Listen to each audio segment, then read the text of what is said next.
શ્રી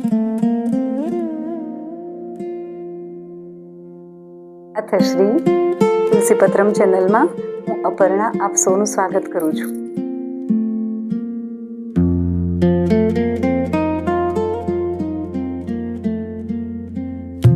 છેલ્લા કેટલાક સમયથી નરસિંહ મહેતા વિશેષાંકમાં આપણે યાત્રા કરી રહ્યા છીએ ત્યારે પાણી આ શબ્દ જીવનમાં ક્યાં જરૂરી છે.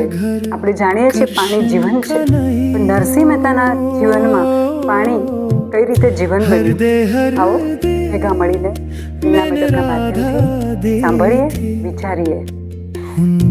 પછી આ બધું થાય છે, સાક્ષાત્કાર બંને ભગવાનના, વૈકુંઠ દર્શન બધું, રાસલીલા દર્શન બધું. પછી પાછો આવે છે અને જાય છે પાછો પોતાને ઘેરે.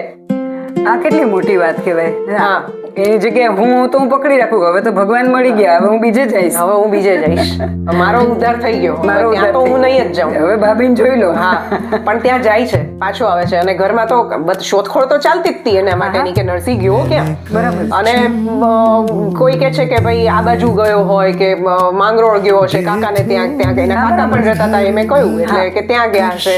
પણ શોધખોળ ચાલતી હોય છે ને ઓચિંતાના નરસિંહ અહીંયા પ્રગટ થાય છે, એટલે તો ભાઈ આનંદ કે હવે તો ખૂબ સરસ આગતા સ્વાગતા. ભાભી પણ ખુશ છે, ચિંતિત હતા ભાભી, ચોક્કસ. કદાચ એને પણ એ રિયલાઇઝ થયું હશે કે મારાથી ખોટું કહેવાઈ ગયું. અને નરસિંહ મહેતા પાછા આવે છે ઘેરે તો ખૂબ સરસ રીતે એની આગતા સ્વાગતા કરે છે. પણ ઘરમાં આવે ત્યારે નરસિંહ શું કહે છે કે ઓહો, પાણી શબ્દે તો મારા જીવનને ધન્ય કરી દીધું. Main source. હા, પાણીમાંથી આખી બબાલ થઈ. તો એ આભાર માને છે.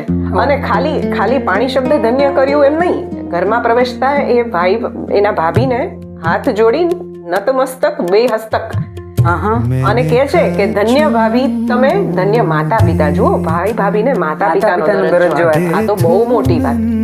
અને આવા પ્રસંગ પછી હા, કે તમારા થકી હું મોટો થયો એમ કે કે તમે મને કંઈક કીધું, માઠું લાગી જાય એવું કીધું, તો હું સ્વની ખોજમાં નીકળ્યો, સેલ્ફ રિયલાઇઝેશન માટે નીકળ્યો. બરાબર. અને ખાલી સેલ્ફ રિયલાઇઝેશન નહીં, પણ કેપિટલ એસ સાથેનો સેલ્ફ, સુપ્રીમનું રિયલાઇઝેશન પણ થયું. 100%. એટલે આ તો ખરેખર શ્રેય ભાભીને આપણે દેવો પડે, નાનો પાડી દેવો પડે. સાચી વાત છે. અને ત્યારે એનું એક પદ છે, એમાં કેટલીક એવી પંક્તિઓ છે કે મરમ વચન કયા ભાભીએ હું ને તે મારા પ્રાણમાં રહ્યા વળુંધી, શિવ આગળ જઈ એક મનનો થઈ. અચ્છા. ધ્યાન કીધું દિવસ 7 સુધી. ઓહો, એક મનનો થઈ.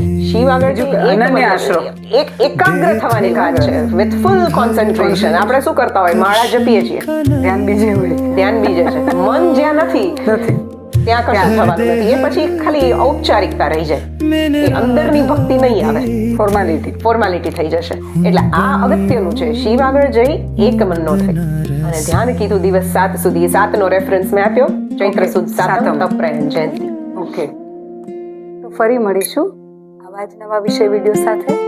અત્યારે રજા આપો અને આપણા પરિવારનું જતન કરવાનું ભૂલતા નહીં.